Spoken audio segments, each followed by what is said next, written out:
في عالم موازٍ داخل غار يدعى الحمراء، تجلى إيلوها الإله الأوحد، فاختار نبيه محمودًا ليحمل رسالته العظمى وينشر دينه على الكوكب. يا حنان يا منان، أتيتك بالأسئلة لهفان. هل أحاط علمك يا إلهي بكل شيء؟ نعم. هل يشمل علمك ما حدث وما سيحدث في المستقبل؟ وما تسقط من ورقة إلا يعلمها، ولا حبة في ظلمات الأرض ولا رطب ولا يابس إلا في كتاب مبين. ولا حبة في ظلمات الأرض ماذا تفعل؟ أتغنى بكلامك الرائع يا إلهة. لا تفعل. العفو والمغفرة. هل تقتضي هذه الكتابة إذن أننا لا نملك أي مشيئة في اختيار أفعالنا؟ من شاء فليؤمن ومن شاء فليكفر. جميل جدا. يعني أنك لا تجبرنا على أفعالنا في هذه الحياة؟ وما تشاءون إلا أن يشاء الله. فعلا لا تناقض أبدا. وهذا يعني أن مشيئتنا مربوطة بمشيئتك. نعم. وما دامت مربوطة بمشيئتك فهذا يعني وجوب تطابق مشيئتنا مع مشيئتك، صحيح؟ نعم. ومع هذا تقول أنك لا تجبرنا. لا إكراه في الدين. وما هو مصدر أفعالنا إذن؟ والله خلقكم وما تعملون. ما شاء إيلوها، حتى أفعالنا أنت من خلقها سبحانك. نعم. خلقت كل أفعالنا وبنفس الوقت تقول أنك لا تجبرنا؟ نعم. إذن ما سنختاره يمكن أن يختلف عما كتبته أنت علينا من قبل؟ لا. ومع هذا تقول أن لدينا حرية في الاختيار. نعم. سبحانك، ما أبدع تناقضك. هكذا منطق عبقري لا يمكن أن يصدر إلا من إله عظيم مثلك سبحانك. وأين تحفظ هذا القدر المهول من أقدار العالم؟ هل تخزنها في ذاكرتك الشريفة؟ وإنه في أم الكتاب لدينا لعلي حكيم. أنت من هواة الكتابة كذلك. خلقت القلم قبل العالم ب50,000 سنة، وتركته يكتب مصائركم. فكرة رائعة بالفعل، تتناسب مع قدرك وعظمتك. والكتابة كانت بالحبر أم بالرصاص يا ترى؟ يمحو الله ما يشاء ويثبت، وعنده أم الكتاب. قلم رصاص إذن. جميل، ما شاء إلهها. وما الذي علينا فعله لتمحو النص؟ لا يرد القدر إلا الدعاء. بهذه البساطة؟ هذا يعني أن الدعاء لديه المقدرة فعلا على تغيير الأقدار. نعم. وأخبرتني مسبقا أن كل الأقدار مكتوبة سلفا في هذا الكتاب، أليس كذلك؟ نعم. إن كانت إمكانية المحو موجودة، ألا يعني هذا أن النص الموجود قبل المحو لم يكن شاملا لكل الأقدار؟ مما يعني أن علمك ليس كلي سبحانك. ما أصاب من مصيبة إلا في كتاب قبل أن نبرأها. يعني أنه شامل كامل غير ناقص أبدا في جميع الأحوال. نعم.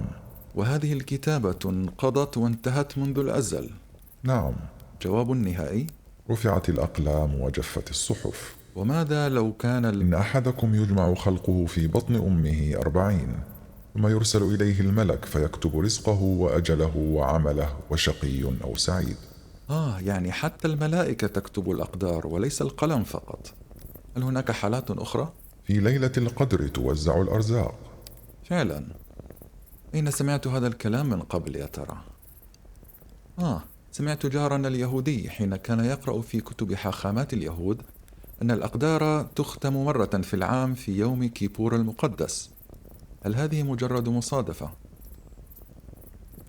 سمعت جارنا اليهودي يتكلم كذلك عن أن الدعاء عندهم له القدرة على تغيير القدر المكتوب، وكيف أن دعاء النبي حزقيا أطال في عمره 15 سنة عما هو مكتوب في قدره.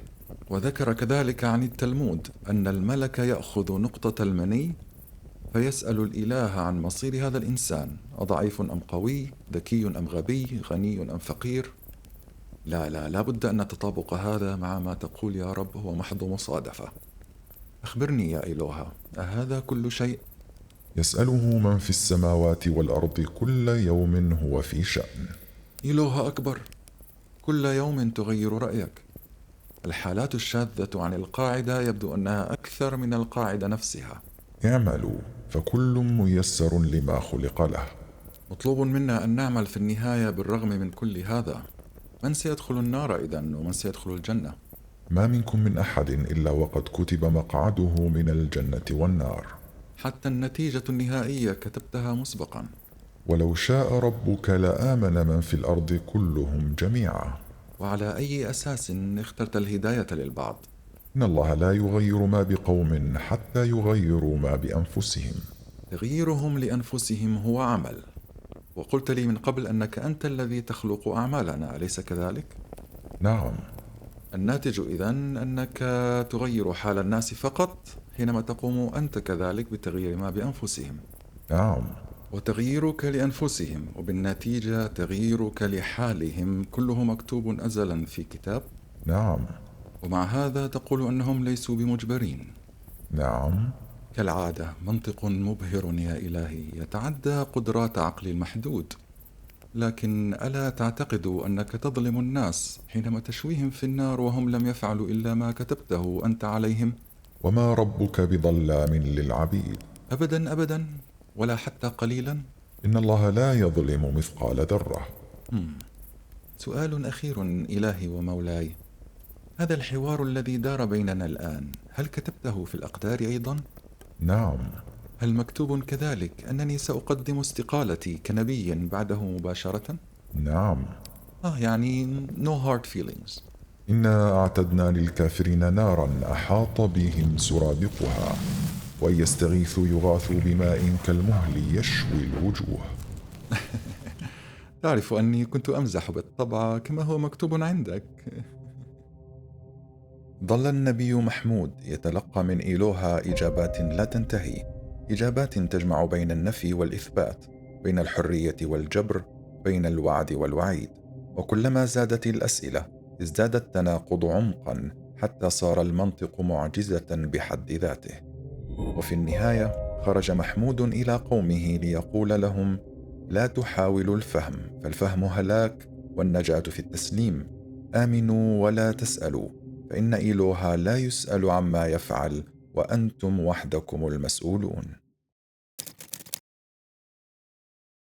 السر وراء كل هذا التناقض هو في الآية التي تقول عن قوم محمد: ويقولون هو أذن، بل هو أذن خير لكم.